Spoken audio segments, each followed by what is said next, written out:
Inter అయిపోయిందా? Engineering ఎక్కడ join అవ్వాలా అని ఆలోచిస్తున్నారా? స్కిల్ జెన్ లో జాయిన్ అవ్వండి. 100% జాబ్ సాధించండి.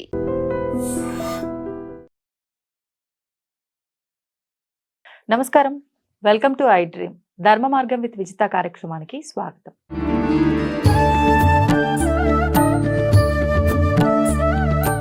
ఇప్పుడు అంటే కొంతమంది ఏం చెప్తారంటే ఉగ్రదేవతే కాదనము, కానీ ఉగ్రము అందరి విషయంలో ఎందుకు ఉంటుంది, ఎవరైతే తప్పు చేస్తారో వాళ్ళ విషయంలో మాత్రమే ఉగ్రంగా ఉంటుంది. అంటే ఉదాహరణకి పిల్లల పైన తల్లి కోపంగా ఉంటుంది అని అంటే ఎప్పుడు కోపంగా ఉండదు కదా, వారు తప్పు చేస్తేనే కోపడుతుంది, తర్వాత అంతా ప్రేమగా ఉంటుంది కదా. ఈవిడని కూడా నువ్వు అంటే మంచిగా ఆరాధిస్తే నీకు మంచిగానే ఉంటుంది అని కొంతమంది చెప్తున్నారు. అది వాస్తవం, నిజాన్ని మాట్లాడుతుంది.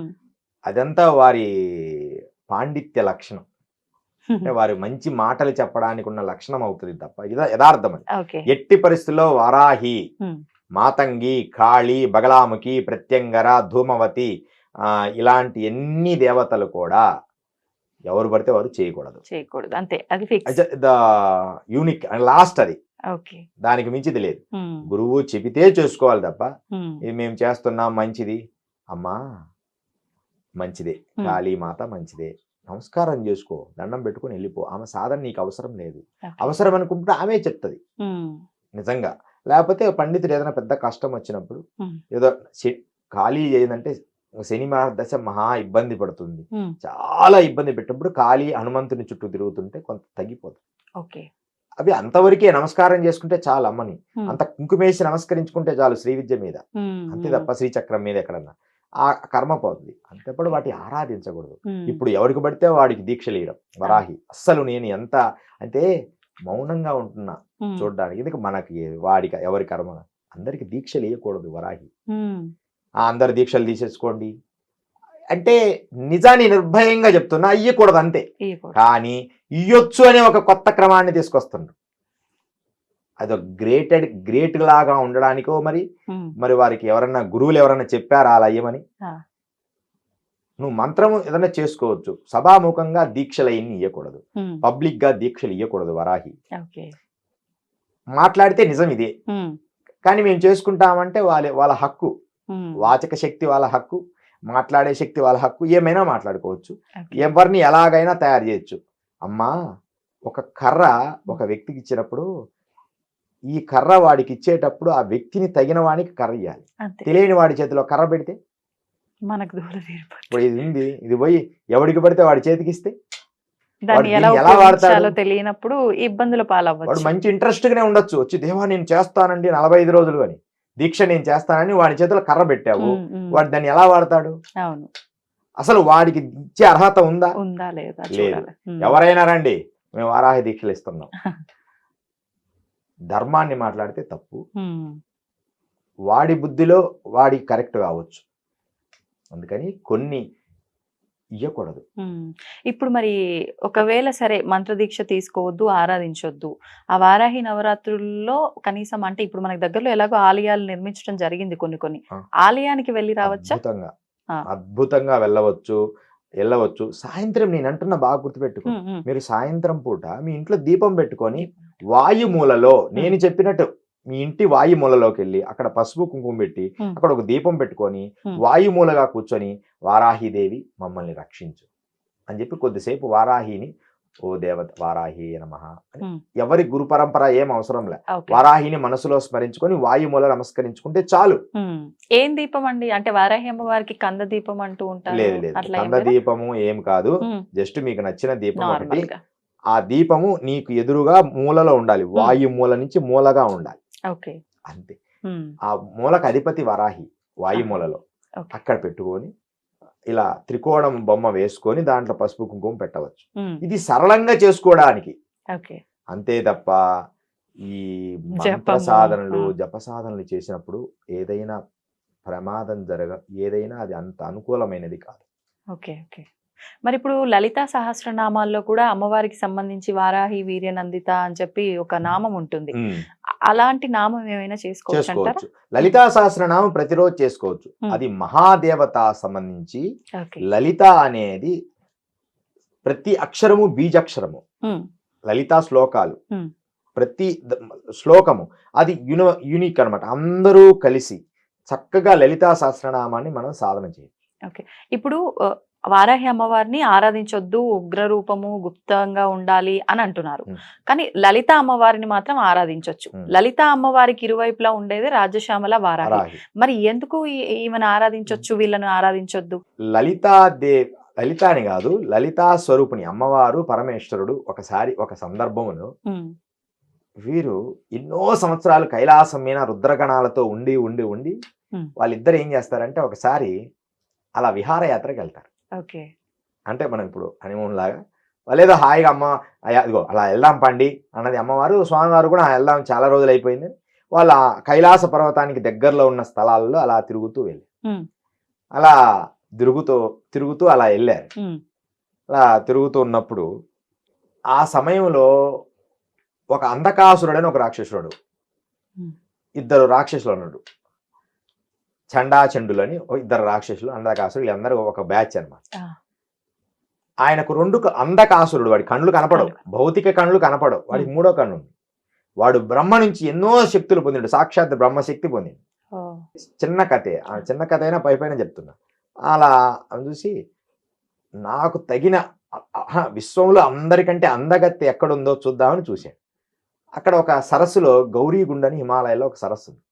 మనం ఆది కైలాష్ వెళ్ళినప్పుడు అక్కడ ఉంటుంది. అది మనం చూడొచ్చు గౌరీగుండ. ఆ అమ్మగారు అక్కడ గౌరీదేవి స్నానం చేస్తుంది చక్కగా. ఇప్పుడు స్త్రీలు బాగా చక్కగా స్నానం చేసినప్పుడు చాలా సౌందర్యంగా కనిపిస్తారు కదా, బాగా ఇంత జుట్టు బాగా అందంగా అమ్మవారు అక్కడ స్నానం చేసి అలా ఉంటే పొయ్యి ఆమెను అడిగి రాపోండి అని ఇద్దరిని పంపిస్తాడు రాక్షసుడు. అయితే ఆమె అక్కడ ఉంటే దాని ముందు ఒక పెద్ద జటాజుటాలతో త్రిశూలం పట్టుకొని అలా పడుకొని అమ్మని చూస్తూ ఒక ఆయన ఉన్నాడు. వాడిని చూడగానే వీళ్ళకి భయం అయింది. అంటే వీళ్ళకంటే చాలా బలంగా చాలా శక్తిగా వాతన్నాడు. స్వామి పోయాం గాని అక్కడ ఒక ఆయన, ఆమె ఒక కాపలాగా ఒక ఆయన, సరిపోయిన ఆయన ఒక ఆయన ఉన్నాడు, ఆయనకు సంబంధించిన ఆవిడ అని వీళ్ళకి చెప్తారు. ఎవడైతే నాకేంటి అనేది వాడిని మాకు చేత కాదు స్వామి, ఆయన చూస్తేనే మాకు భయం అవుతుంది. ఆమెమో చాలా సౌందర్యవతి, ఈయనేమో జటాదోడాలతో అసలు ఎట్లంటే కపాలాలు వేసుకొని ఆమె కాపలగా. వీళ్ళు పోతాడు అంద కదా పోయి యుద్ధం, లేకపోతే యుద్ధం ప్రకటించారు. వీళ్ళు చిన్న ఏంది పిల్ల చేష్టాలు చేస్తున్నారు అని వీళ్ళు అనుకుంటారు ఇద్దరు శివపార్వతి. రాక హాయిగా వచ్చి ఏదో ప్రశాంతంగా తిరుగుదాం అనుకుంటే వీళ్ళు వచ్చి యుద్ధం అంటారు ఏందని.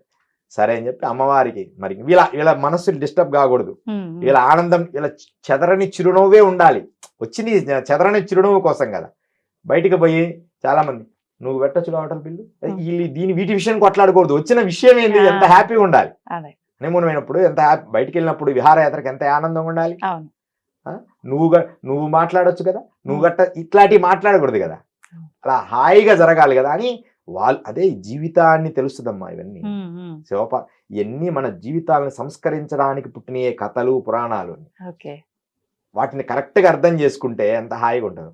ఒక చిన్న చిరునవ్వు సరేలే అని అప్పుడు అమ్మవారు ఏం చేస్తారు, ఆమె బ్రుకుటి ఆగ్నేయ చక్రం నుంచి వరాహి దేవతని మాతంగిని బయటికి తీస్తారు. తీసి ఇగో వీనికి అత్త ఏందో చూడండి, మేము హాయిగా అని ఒక రక్షణ వలయం ఏర్పాటు చేస్తుంది పెద్దగా. ఆ పర్వతాలన్నీ మధ్యలో ఆ ఏరియా దాటి రాకుండా ఎవరో రాక్షసులు హాయిగా అక్కడ ఉంటే వాళ్ళిద్దరు ఏం చేస్తారంటే రాక్షసుల గురించి వీళ్ళ మీద యుద్ధం ప్రకటిస్తారు. వీళ్ళిద్దరు యుద్ధం జరుగుతూ ఉంటుంది.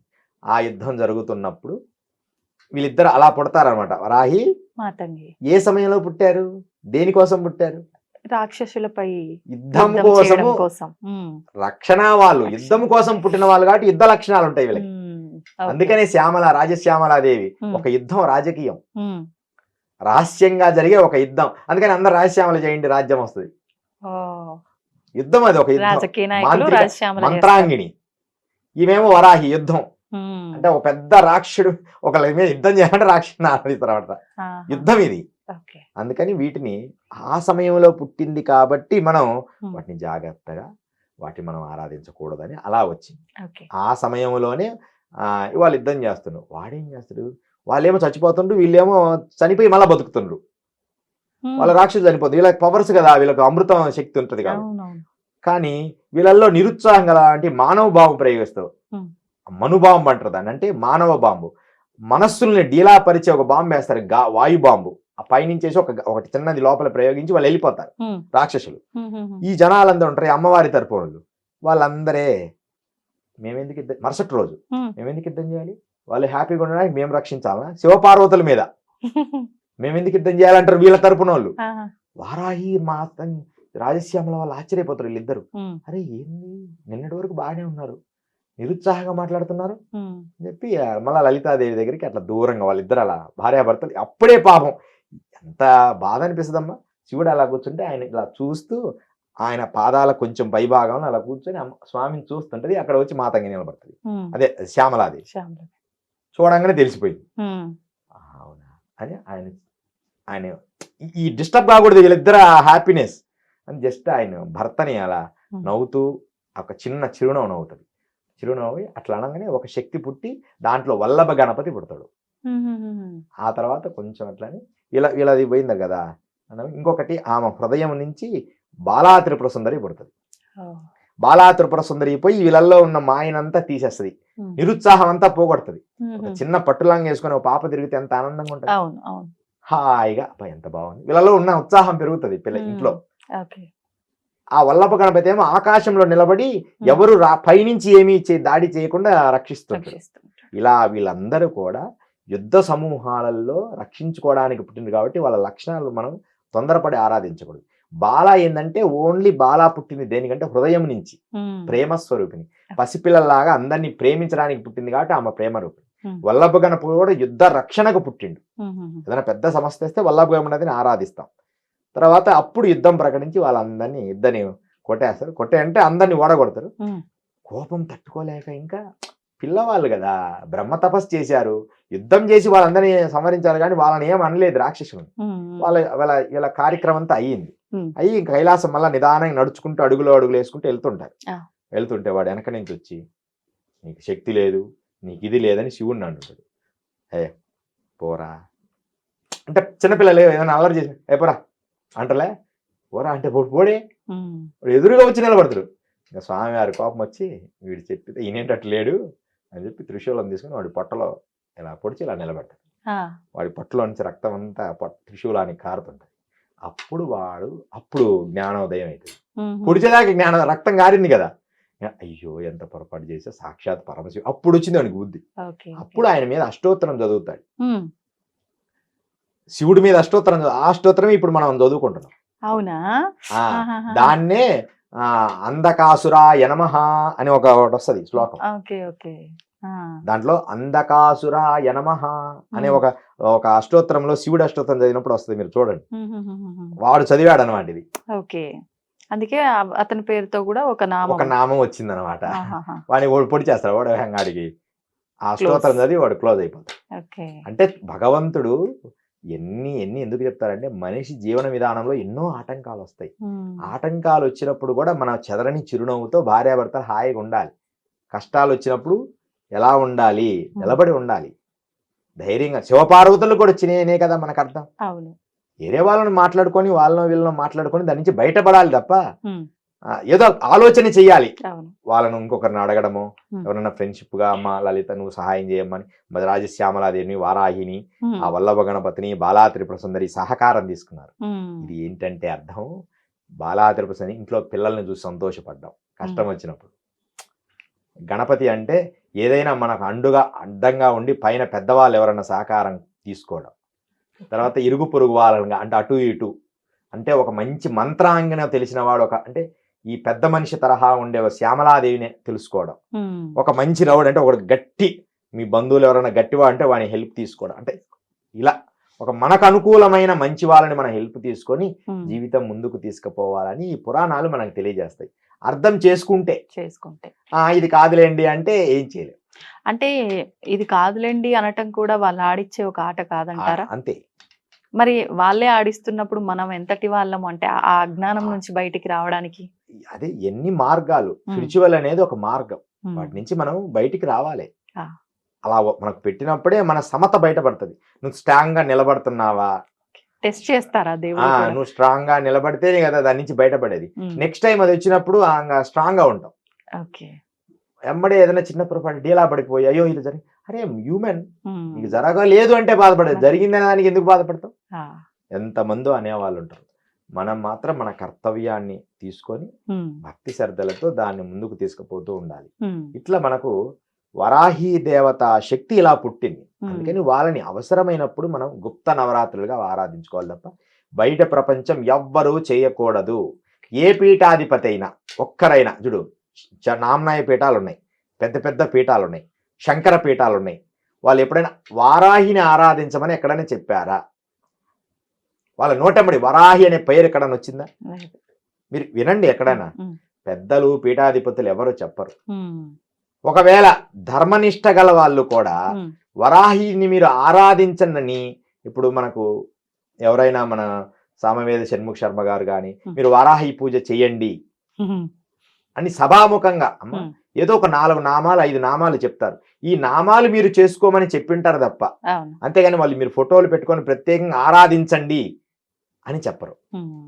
మీరు ఆ దీపం పెట్టుకొని అదే మీరు చేస్తున్న లలితాదేవి దగ్గర ఆ. మీరు లలితాదేవి దగ్గర కూర్చుంటారు కదా, ఆ లలితాదేవిలోనే వీళ్ళందరూ ఉంటారు కదా, అవును. మళ్ళా ప్రత్యేకంగా ఫోటో ఎందుకు? వరాహి ఉమ్. ఉమ్. లలితాదేవికి ఇటు భాగంలో ఉంటారు, ఇంజామర వేస్తారు, ఇటు భాగంలో మన ఫోటో ఉంటుంది, అవును.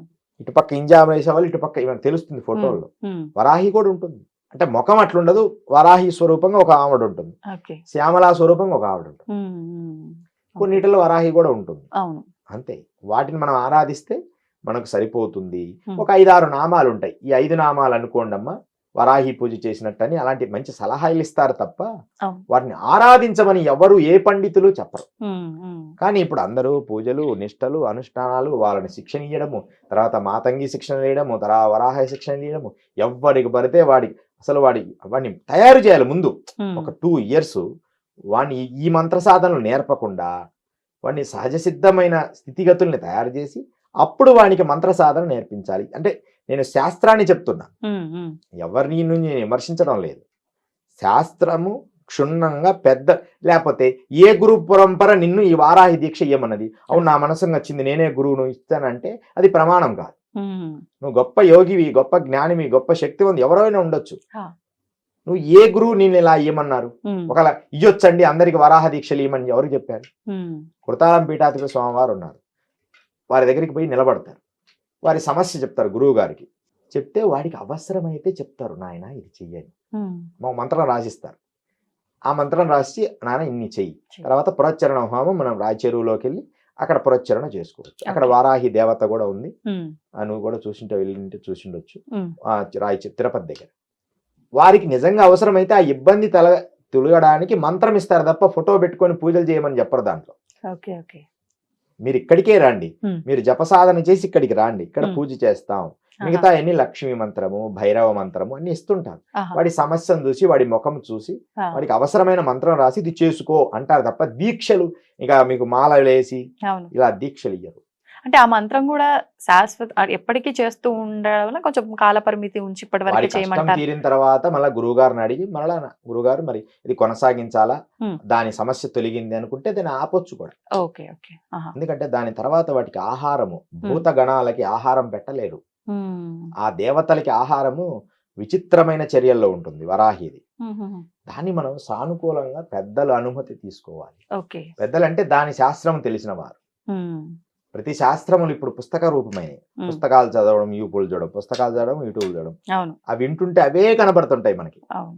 ఒక దాంట్లో ఉన్నది ఇంకో దాంట్లో ఉన్నది ఇంకోటి, ఇవే కనపడతాయి. కానీ శాస్త్ర అవగాహనతో గురు పరంపరగా మనం దాన్ని పొందామా, ఉమ్. గురు పరంపరంగా దాన్ని ఆచరించామా అనే విధానంలో మనం ఈ విద్య వరాహి విద్యను మనం సాధన చేయాలి. And for more videos, Please subscribe to iDream channel. Subscribe to iDream Media. Please subscribe to iDream. Please subscribe to iDream. Please subscribe iDream. And please subscribe to iDream. For more videos, subscribe to iDream. please like, share and subscribe to the channel. Congratulations, iDream. Subscribe to iDream. Subscribe to iDream. So subscribe to iDream Media. iDream ki iDream team అందరికి huge congratulations. Please subscribe iDream Media. Please subscribe to iDream. Subscribe iDream. Please subscribe to iDream. iDream అంటే నా కళల channel subscribe చేసుకున్న నోరు తిరుగుతలేదు, మీరైతే గంట గుర్తు కొట్టండి. For more such videos, please subscribe to iDream.